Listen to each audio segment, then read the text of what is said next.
Hello, healthcare leaders. Are you a visionary who's looking for a new strategy to promote respectful communication and related skills like emotional intelligence, teamwork, and leadership in your workplace?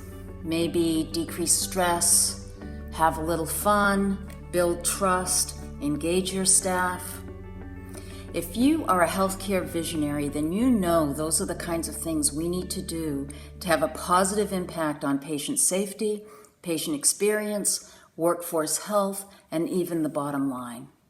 So if I've got your attention now, please just give me another minute or two to tell you about a tool that is called medical improv.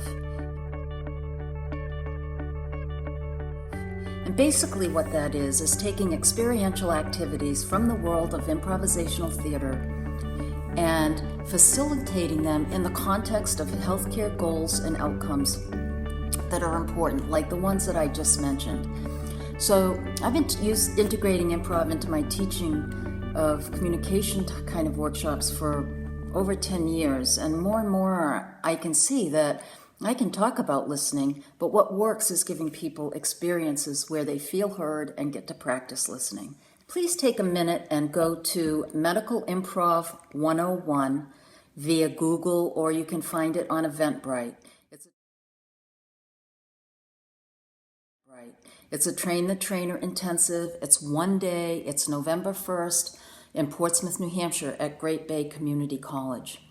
You'll take away an ability to facilitate 6, maybe 8 activities that you can integrate into any kind of meeting. If we can start to make social and emotional learning a little part of all of our meetings, imagine the rippling effect that we will create throughout healthcare of positive relationships and positive communication skills. Thanks and take care.